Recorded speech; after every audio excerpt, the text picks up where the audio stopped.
welcome back to Fl'Awesome Blossom. My name is Kiki, and I am absolutely delighted that you are here with me today in the little corner of whimsy that I have carved out from my den. All right, my darling dahlias, mes petits choux, and my precious petals. I got a little bit of a bloom burst for you today, because do you know what really bursts my bloom? The Bible. It can bloom my burst, and it can also burst my bloom. It's one of those books. But I want to tell you about something that happened yesterday. All right. So yesterday morning, I woke up and I was really up in my head and I was spiraling. Like proper spiraling, mate. Like absolutely going down the rabbit hole of rumination. I was thinking negative thoughts. You know, I'm in a little bit of a season right now, a refinement season, I think. And I've been dealing with a lot of negativity. I've been dealing with a situation where there are people that are just determined to misunderstand me, who are full of vitriol and like their hatred is like a visceral thing. You know, you can almost see it. You can almost see them wearing their anger and their hatred like a cloak. And I'm thinking negative thoughts about the situation and about these people that are in my life. And I mean, it wasn't great. It was really bad. I was thinking some pretty darn nasty things. And I'm just like, I'm really tired of having to try and explain myself. I'm just really tired of having to try and prove myself, especially with these people who are just absolutely like they've made a decision to dislike me. And there'll be no changing that decision. There's no meeting of the minds. There'll be no coming together to have any conversation. When you deal with the people like that who are obstinate and obsessed with their own vitriol, it's you can't win. So for a long time I was really disappointed and angry that I wasn't winning in this situation, but I've come now in the last little while to just be like, okay, like I'm in this thing. I don't like it. I don't like this keeps happening, but I have a secret weapon, and my secret weapon is actually my humanity. So yesterday morning, I'm spiraling. We're going to get back to that, but I want to tell you what happened. So yesterday, spiraling in these negative thoughts, and I thought, I got to change the channel up in here. Like, this is bad. This is affecting my mood. It's first thing in the morning, and we have a very busy morning. My husband and I are taking care of our dogs. Like, you know, we're getting their breakfast ready. We're getting our breakfast ready, and like, there's laundry, there's housework, there's chores, there's stuff. And I'm like, I can't have this negativity going on in my brain like this. So you know what I'm going to do?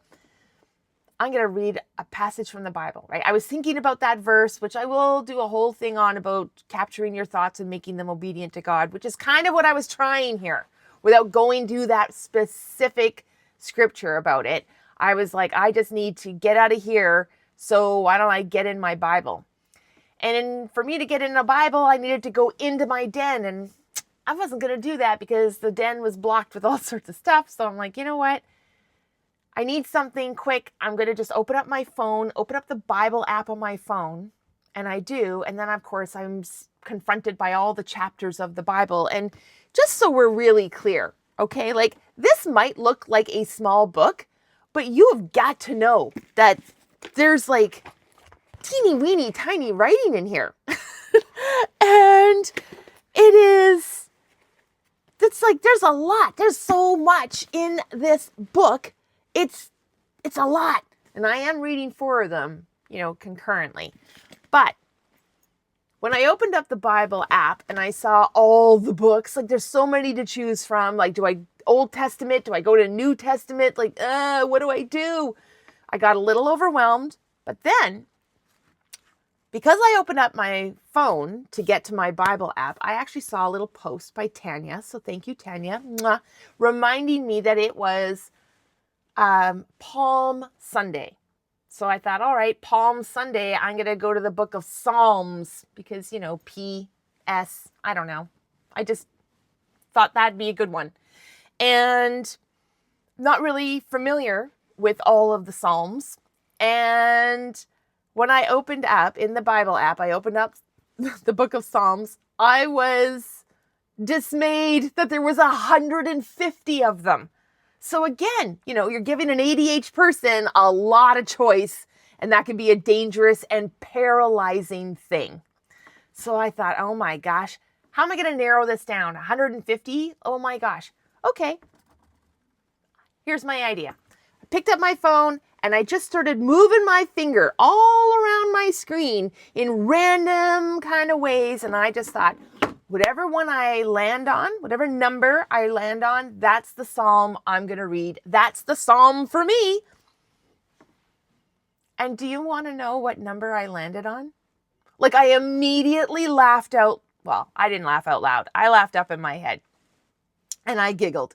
I giggled with that 14-year-old immature girl that still lives in that back corner of my brain every once in a while. Like, she peeks up.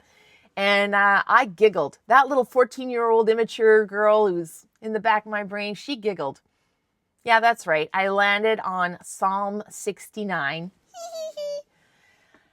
And I started to read this. And I started to read it not thinking that I was going to get anything out of it. I just thought, oh my gosh, how funny is that I got number 69? Hee hee. And of course, this is just going to be some sort of like baloney passage that it's not going to be relevant to my life, but I'll read it because this is what I've chosen to do. I've chosen to commit by random. And so I start reading it. And the first thing I noticed was underneath the title of Psalm 69 was a little notation that says, to the chief musician upon Shoshanim. And basically, this is a little footnote. This is the musician saying, play this. It sounds like Skip to Malou, My Darling. Except that it wasn't Skip to Malou, My Darling. It was The Lilies. The Lilies? Okay. My luscious lilies, you got my attention now. A flower reference right off the start. I mean, it's feeling pretty pointed. So I start to read, and it is a psalm of David, right? David wrote most of these psalms, and he is lamenting. And in the first 6 to 8 lines, I am like, oh my goodness. Me too, David. Because it starts, save me, O Lord. For the waters are come into my soul. I sink in deep mire where there is no standing. I am come into deep waters where the floods overflow me. David is crying out. He's lamenting. He is in a state of unrest and overwhelm. Me too, David. Me too. Then it goes on and it basically says God, you know who I am. You know I've been silly. You know I've been foolish. You know I haven't always been the best human. Me too, David. Me too. Haven't always been the best human. Lied, said some things I shouldn't have said, did some things I shouldn't have done. Kind of danced over and back and forth that line of morality and ethics a little bit. But God knows who I am and knows that I wasn't doing anything malicious or trying to harm people, ruin people's lives, do anything like that. And there's a lot of lament, a lot of hurt in this poem, and I was feeling it. I'm like, yeah, buddy, I am with you. Even this, I am become a stranger unto my brethren and an alien unto my mother's children. Like, yeah, David, me too, buddy. And it's because part of it's I'm on this path and it's vastly different than the path I was previously on. And I can understand that people just feel like they don't know me anymore. But as I mentioned in the morning, I was ruminating about a specific thing that's going on, about being maligned, about being misunderstood by people who are just determined to do that. And I'm like, yes, I'm in it. I'm with it. I can't believe how relevant this is to my life right now. And then something amazing happens. I keep going. I'm like, yeah, deliver me out of the mire and let me not sink. Let me be delivered from them that hate me, out of the deep waters. Me too, David. I need that too. I need help. God, please take me out of this season of refinement in this way. I don't like it when people are talking smack about me. I don't like it when people hate me. Don't let me be overwhelmed, you know? Do not, and hide not thy face from my servant. Hide not thy face from thy servant, for I am in trouble. Hear me speedily. Calling out to God. Hear me now. Help me now. I'm in trouble. Oh man, David, me too. Me too. And then it talks about the fact that he felt like some people in his life should have been standing up for him and they weren't. Me too, buddy. Me too. And then it changes. Then everything changes. I keep going with this. I'm feeling like, yes, he's singing my life with his song, killing me softly with his song, singing my whole life with his words, killing me softly with this Psalm 69. But then it changes. And he starts asking for revenge. He starts saying things like, the people that were supposed to help me, they didn't. They gave me also gall for my meat. And in my thirst, they gave me vinegar to drink. So they weren't helping. And in fact, they were like making things worse.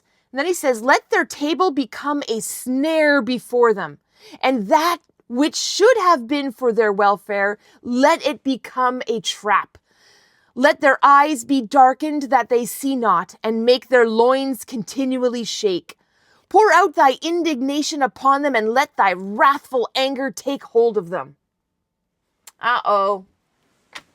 Now you lost me, David. You lost me right there. Because although it's tempting, right? And you're just like, God, deal with them. Send your wrath upon them.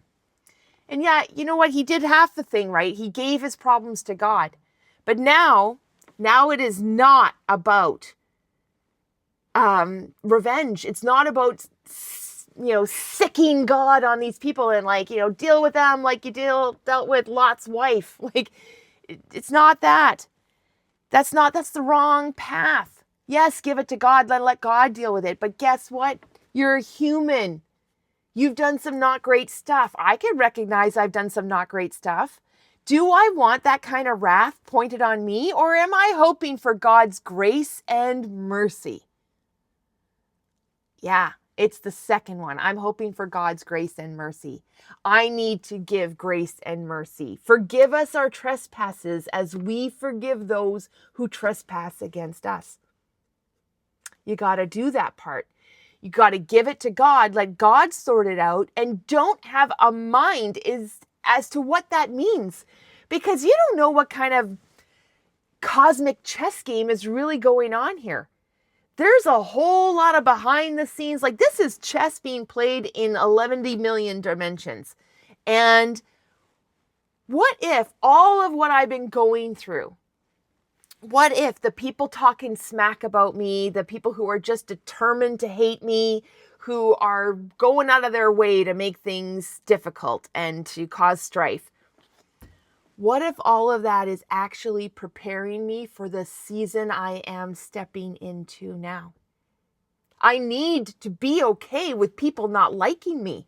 I need to be okay with people talking crap about me, because this is what I'm doing now. I am building the bridge between mind, body, and soul. Like, you got to wait for my emotion and devotion series, because that's where we're really going to get into the meat of it. I mentioned before that my love of God has been reignited based on the deep understanding and knowledge that I have on the human body. We are designed on purpose, with intent.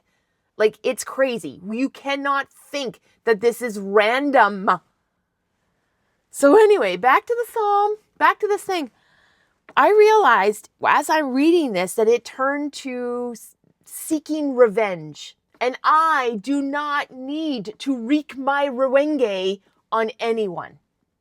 I do not need to seek my revenge. Reek My Rewenge is from Blackadder. Please look that up. Anyway, my point is this. I noticed halfway through this psalm that my heart, at the beginning, I was in it with David, and then I realized that something has happened to me, through me, that I'm in the Old Testament here, but I have zoomed all the way forward into the New Testament, into Matthew, into the Sermon on the Mount, where Jesus says, love thy enemies. Because if I am hoping for God's love and grace and mercy, I should be hoping for that for everybody. Because that is actually in my heart. I would like to live in a harmonious world. I'm not sure what it would look like. I don't know with all the egos involved, if we can do that, if we can get there. But I think we can do better than what's happening right now. So Psalm 69 really did speak to me in two ways. Number one, God's heard my song before, right? He's heard my lament. Other people have been in this exact position. This isn't a new dance tune, but here is the challenge. Here's the difference. Yes, David has singing this song, right? Killing me softly with this song, singing my life with his words. But I don't have to dance to that exact same tune in the exact same way. I can shuffle on over to the New Testament and release my worries and my fears to God. Go through my refinement process in the fires of gossip and malignance and maligning and ignorance. That's what malignance is. Maligning me, like someone being ignorant. And basically this is kind of where I'm coming to in this season. Like I am going through the fire right now. But just like silver and just like gold, I'm going to come out harder, stronger, shinier. I'm going to keep my form when I come out of this fire. All of this is showing me that people are going to talk smack. It's just about what you do with it and how you really see yourself and how you are acting out in the world.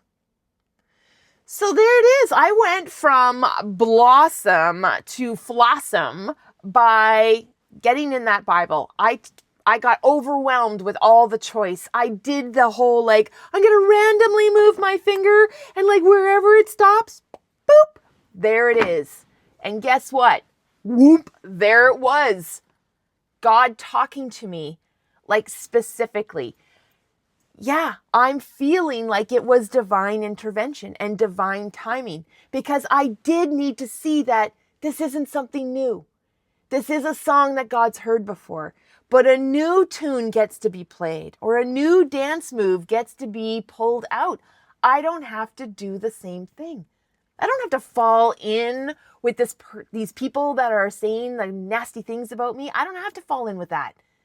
I can choose to do something completely different. And that is exactly what I'm doing. I am focusing on my family. I am focusing on my husband and my dogs. I'm focusing on Fl'AwesomeBlossom. And I hope that you are learning something here too. And like I said, I am a late bloomer to all of this. Okay, so I am not trying to preach at you. I'm just sharing with you what's going on with me and how I'm using this to better my life. And I hope that you can use this to better your life. But whatever you do today, my darling dahlias, my precious petals, et mes petits choux, I hope that you go out there and live your life in full on Fl'AwesomeBlossom. You'll get to see me next time.